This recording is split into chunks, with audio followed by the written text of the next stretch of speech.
may kayong pagka-explain ni San Juan ang unang pagbasa nato, naghisgot siya nga maghigugmaay gyud ta kay ang Dios gugmaman, ang naghigugmaay nakaila sa Dios. Ang wa maghigugmaay wa kaila sa Dios. Lingiyay mong tupad ing na nakaila gyud kas Ginoo. So ang tinuod gyud ang nakailas Ginoo, mahigugma gyud sa iyang isig ka tawo. Ngano man kay ang tawo manggod mao gyud ang larawan o kasamahan sa Ginoo. Doon na ganitay usa ka tawo nga atong dumtan or atong kontrahon nga murag tan-aw na to niya, murag dili na siya tao, kana wa na ta mahigugmas Ginoo. So kanindot di ay no kung tinuod gyud tang naay gugmas Ginoo. Di na kita mag-away. No. Kinsa dinhi ang wa na gyoy gidumtan, wa na gyoy gikalagutan ta sa kamot. Mayo. Congratulations. Wa katunga. Ato pa kamo na agi day mo gikalagutan. Anus amo na kutob ang inyong gikalagutan. Kutob kanus apa man na sunod tuig pa. 2026 naman ta karon. Ano sa pa mga 2028 na lang na ninyo balikan humang eleksyon. Ano tayo national election kuno 2028 ambot madayon pa baka na. Mao na mga igsoon gugma. Pero ang pangutana unsaon man paghigugma ang atong isig ka tawo. Ug kinsa man say unang mahigugma. Ang unay una diha. Gilingay mong tupad na pwede ka mahigugman ako. Tingnan ko no. Nga maingon mo sana siya, ikaw lang higugman ako. Amo na mag-contest na. Kinsa may unang mahigugma be? Kinsa magi unang mahigugma? Ayaw lagi na iapil ang Ginoo. Kita ba? Kita na to ba? Kinsa may unang mahigugma? Ang unang mahigugma kana gyung tao nga labaw sa uban. Ang kaning ubos mao gini siya'y higugmaon. Ang labaw mao'y mo higugma. Sa atorong pundok dinhi kinsa may labaw, ako o kamo? Di ako'y unang mahigugma ninyo. In terms sa kwarta, kinsa may labaw, ako o kamo? Ako gud say ako wa man ko'y trabaho.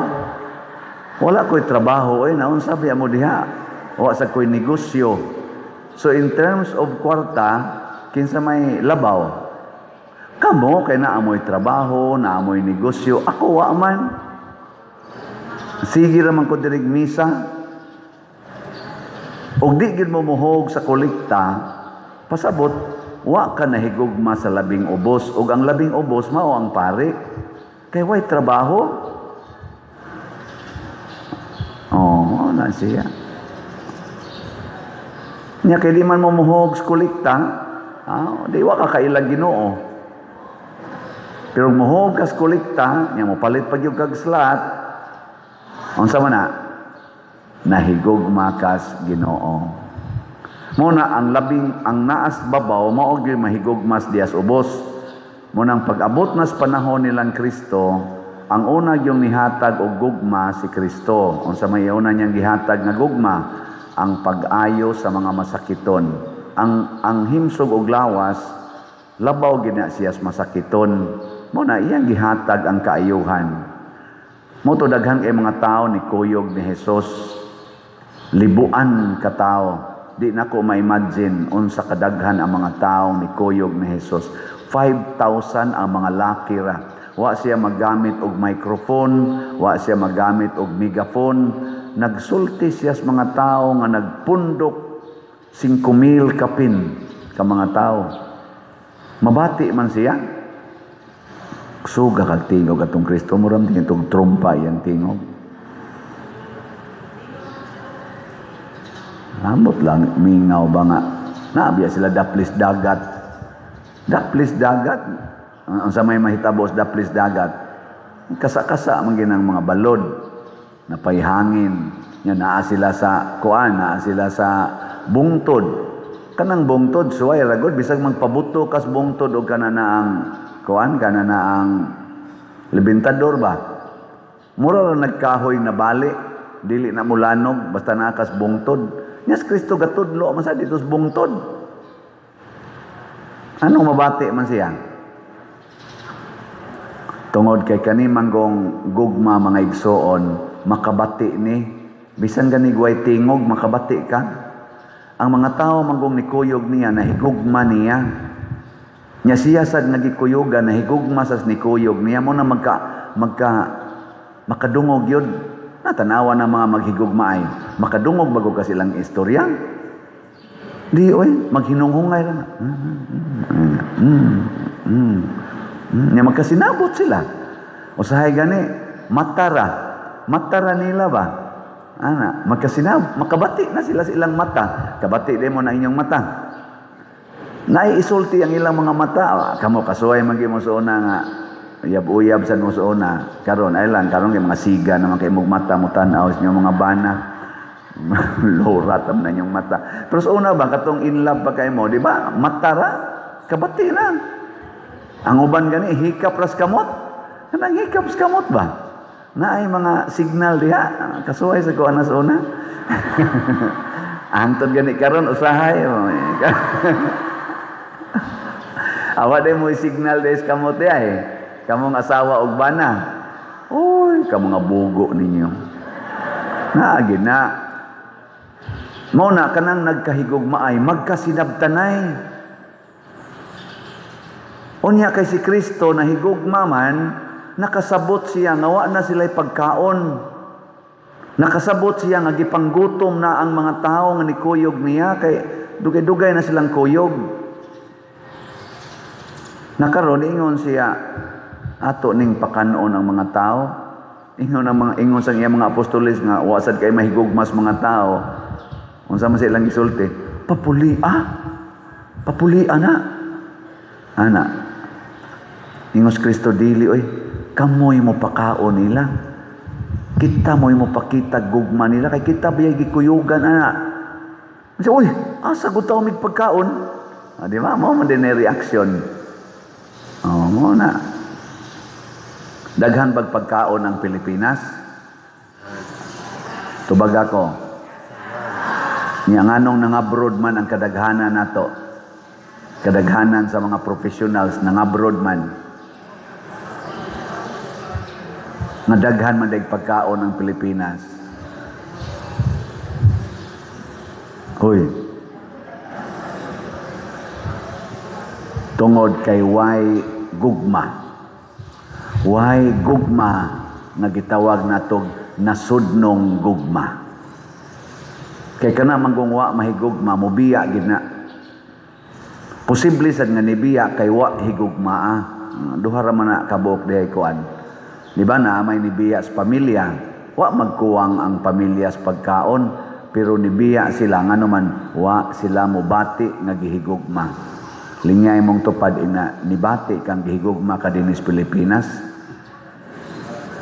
Kumusta man ron ang atong mga senior citizens? Nibati ba nga gihigugma sila sa atong mga leaders sa Pilipinas?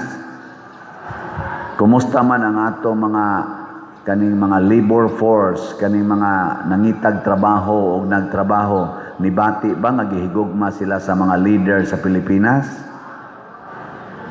Kumusta ang ato mga estudyante? Nibati ba sila nga gihigugma sila sa mga leaders nato sa Pilipinas? Sige mlamugwa. Kumusta ang atong mga masakiton? Nibati ba sila nga gihigugma sila sa mga leaders sa Pilipinas? Kumusta ang atong mga military o mga pulis? Nibati ba sila nga gihigugma sila sa mga leader sa Pilipinas? Naay ko naroy bag gahapon man tingal ito katong retired General Romeo Pukis nagbakasyon sa iyang asawa dito sa abroad, sa iyang pamilya. Pagtugpag is airport, gidakop dayon, gi-arrest dayon. Murasag si President Duterte ba, niadtog Hong Kong, pagtugpag yun, gidakop dayon, gidadayos dahig. Unya, maugya pong sistema ha, pagdakop, ang ato kunong konstitusyon, matod pa sa mga lawyers, na ama social media gisulti, nag-provide gid na sila nga kinsa tong i-arrest, kinahang entitled gid siya nga naa siya'y lawyer. Niadto dayon ang mga lawyers, diha sad ang mga lawyers. Ang usa gani ka lawyer, usa sad ka former retired usa ka retired general sa atong armed forces, usa sa mga lawyers ni Pukis. Wa sila paduula. Wa gid sila tagaig higayon nga makaistorya, makahatag sa ilang kanabang gitawag bag constitutional duty ang mga lawyers di ay naa man gina hastaan gi-accused naa gina siya constitutional right nga entitled gid siya og lawyer. Wa mausad to si President Duterte una pagdakop ato wa paduula ang lawyer hasta gani ang iyang anak nga lawyer og iyang yung anak si Vice President Sara wa paduula sa mga pulis. So muna ang ilarong giingon wa nagigugma ning atong kagamhanan karong nagdaa kay bisan ang constitutional right ihikaw naman. Muna ang ipakaon di ay sa tao mao ang iyang panginahanglan. Ang ato yung higugmaon ang tao nga nanginahanglan. Ang taong nanginahanglan. Unya karon kay daghan man kaayong kawatan sa atong nasod, unsa may ilang panginahanglan? Kanang gasigig pangawat, trillions, billions ang ilang gipangkawat. Angay ba silang higugmaon o dili? Kusga. Napataka lang mo. Angay. Kay naa sad sila'y panginahanglan. Ug unsa may ilang panginahanglan? Kaluwasan. Kay impirnohono na sila. Kanang tanang kawatan padung na sa impirno. Labi na ginang ngawat gani ka gani og mangga, ngawat kag lubi, priso manggani kadayon. Labaw na mangawat kag manok, ngawat kag baka o kabaw o kanding, priso dayon ka. Ang mangawat og billions, trillions, dili na lang na priso, impirno na. Bitaw, ngilingay mong tupad, nakapila na ka nakapangawat. Awagi mo makapanguha yun. Kanarabang kusog ay may ngungwa, mausa na yung manguha. Karon ay kusog kay sila maingong wa. Diha. Kusog kay maingong wa, dagko kay gipangkuha. Human nakabati ko sa interview ni General Pukis kay nakapiyansa man siya, niya gi-interview siya. Ingon dayon siya panggigipit ra gid ni, unsa tanang panggigipit sa Cebuano kanang gipang-apikir ba o gilisod-lisod. Gilisod-lisod lang yun mi kay nag-organize man gud mi og People's Initiative for Transparency and Accountability. Nya gi-interview sa dangiyang mga lawyers, apil ng katong general na lawyer, ningon siya, lisod kayo imaginon kay ang kaso man gud ni General Pukis kay inciting sedition. Kay katong ilang People's Initiative rally, nisulti man siya dito nga Marcos resign. O nganong ningon siyang Marcos resign? Kani atong presidente ba? Nganong ningon man siyang Marcos resign? Kay matod pa niya, grabe kaayo ang korupsyon. Wa nimo masumpo. Grabe kayong kinawatay. Wa nimo masulbad. So sa ato pa dili ka effective nga leader. Nya kung siya military siya. Kung ang usa ka general sa military tagaag assignment dili maka-execute unsa may buhaton dayon sa chief of staff or sa pinaka-leader, ilisan or taktakon or parisaynon. So iyang gigamit ng maong tingaling prinsipyo nga ingon siya better resign. Nga niawhag sad siya sa mga armed forces, ayaw na mo support aning leader na way nahimo. Kay pareha sa danagong na kay leader nya pulis ka or military ka, nya ang imong leader di ka maong mutuon sa inyong mga basic roles unsaon pag execute ang inyong assignment, mo support pa day ka na nga lahi man siya gibuhat, withdraw yun, support. Dito dapita giingnan siyang inciting sedition o gidakop siya dayon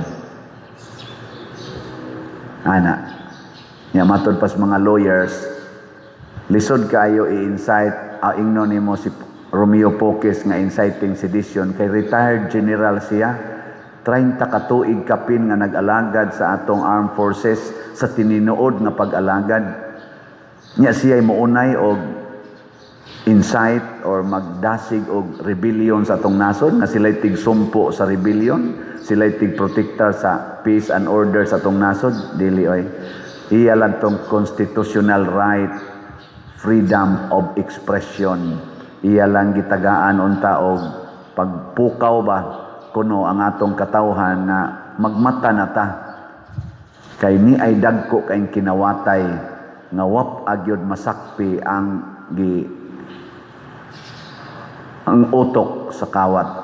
Yan, ingon dito ang iyang lawyer o sa siyang mga lawyers, mauna ni Roy katawanan.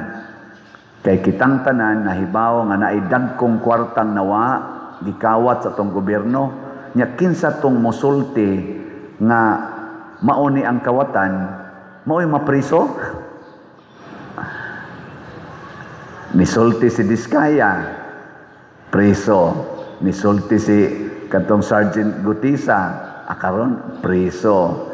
Sulti si PRRD, priso. Sulti sila si Grijaldo, priso. Sulti karon si Poques, priso. Sulti si Saldico, karon gipangita na pero pa mapriso. Ang wa mo sulti katong kasigig dipinsa. Malaya. Wa yun. Muna, way gugma. Usaragi ako nakita dire, ang atong mga leaders karon wa mahigugma natong mga Filipinos. Wa mahigugma. Dili nila ihatag ang atong gipangayo o gikinahanglan. Ang atong gikinahanglan nga unta mahunong na ning korupsyon, mahunong ning drugas, mahunong ning kinawatay nga billions and trillions of money. Naglisod tag maayo. Naglisod na ta financially. Grabe kamahal ang palitonon, why mga trabaho, why infrastructures. Nanginahanglan tag pagkaon, hangtod asa kutob ning ayuda-ayuda. Mahunong na unta ni. So kanindot mo murag unsa na ang ilang pananaw ba? Murag nagka-trokis. Ang kitang mga tao nga na igo gyud sa kinawatay ug naatay tumbukon nga mauni siya ang nangawat sa amo, ang authority, ikaw nga niingon nga siya mo'y nangawat sa among balay, ikaw mo'y kasuhan. Ang kantong kawatan nga imong gisulti, mauna hinoy malibre. Ambot og unsa ning klasiha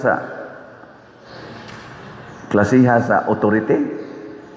Mao may nahitabo karon.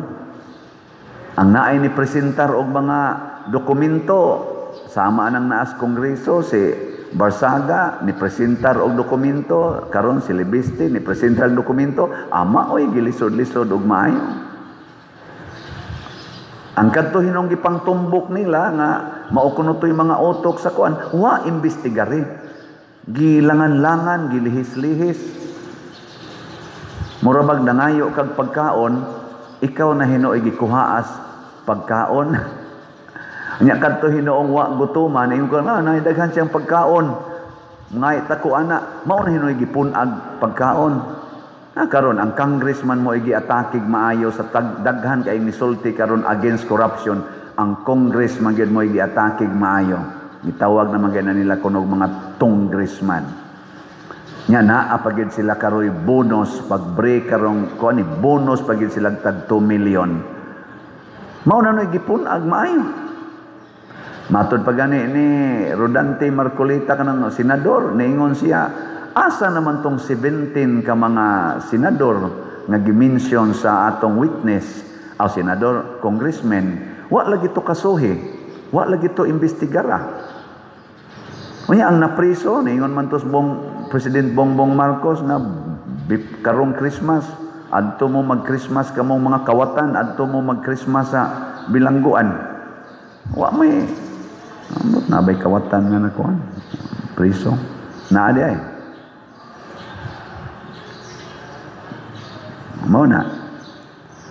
Why gugma? Wa na ganitay gugma mga igsuon. Ang pasabot ana, kung wa na tay gugma, giilisa na siya og garbo. Og unsa man ang garbo, ang akong kaugalingon mas importante kay kanimo. Mao na isultis garbo. Ang akong kaugalingon mas nanginahanglan kay kanimo. Mao na ang ato nang sighag tubag kon garbohon ta ang ato ng personal needs ug di na ta kakita sa panginahanglan sa atong isig katao. Mao nang ningon si Kristo, gitaptapa na ang imong mata og troso. Nya magsigi kag pangoriksyon sa imong isig katao sama nilang gibuhat karon ang 125 million na confidential funds sa Vice President karon ilag yung himuong plunder case aron ma-impeach gyud ang Vice President. Ang billions and trillions nga gipangkuha sa atong panudlanan gikan sa PhilHealth, education, customs, dihas flood control, DPWH, sa kapulisan, wa imbestigare. Troso na. Dako kay na. Nitap-tap na sa ilang mga mata. Ang ilang makita ang puling ra didto sa ilang isig katao, pero ang naas ilang mata ang troso. Ang corruption naas ilang mata. Ang ilarang kalagot o ka-insecured mo'y ilang nakita sa ilang isig katao. Mao nang ilag yung gukuron ang nakapa-insecured nila, ang nakapa-threaten sa ilang kunuhayng gitawag og power and authority.